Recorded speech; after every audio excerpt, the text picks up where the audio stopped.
नकार मिळाल्यावर पुन्हा उभं कसं राहायचं? तो क्षण आठवतो का, जेव्हा तुमचं मन पूर्ण तुटलं होतं? जेव्हा वाटलं होतं माझ्यात काहीच उरलेलं नाही, कारण तुम्हाला नकार मिळाला होता.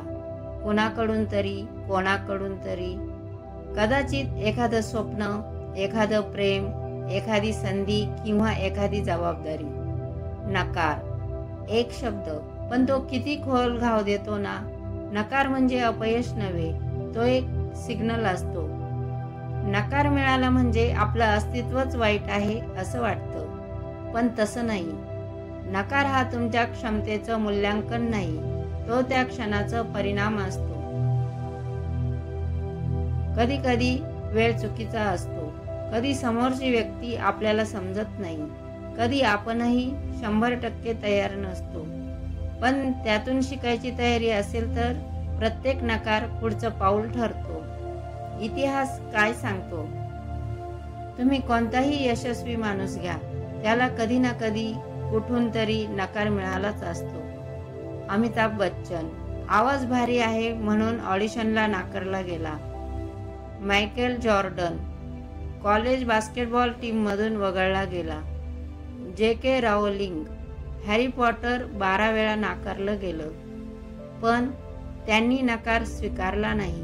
ते पुन्हा उभे राहिले, पुन्हा चालले आणि अखेर यशस्वी झाले. आपण नकारानंतर काय करतो? स्वतःला दोष देतो, स्वतःची तुलना इतरांशी करतो, स्वतःला अपयशी ठरवतो, प्रयत्न थांबवतो. ही साखळी तोडली पाहिजे. नकार मिळाल्यावर आपली मनस्थिती नाजूक असते, पण तेव्हा जर आपण शहाणपणाने वागलो तर तो नकार टर्निंग पॉइंट ठरतो. पुन्हा उभं राहण्यासाठी 5 टप्पे. नंबर 1, भावनांना जागा द्या, पण त्यात अडकू नका. रडा, लिहा, शांत बसा, मन हलकं करा. हे दुःख अमान्य करू नका, पण त्यात अडकून राहू नका. वेदना स्वीकारा, तीच तुम्हाला मजबूत बनवेल. नंबर 2, तुमचं मूल्य नकाराने ठरत नाही, ते तुमच्या दृष्टिकोनावर ठरतं. तुमचं आत्ममूल्य एखाद्या परीक्षेच्या, व्यक्तीच्या किंवा संस्थेच्या नकारावर अवलंबून नाही.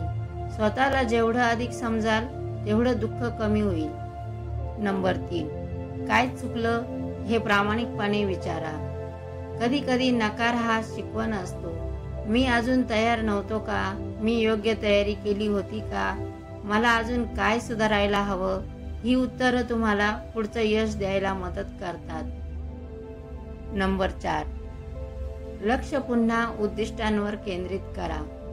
दृष्टिकोन बदलल्याशिवाय यशाची दिशा सापडत नाही.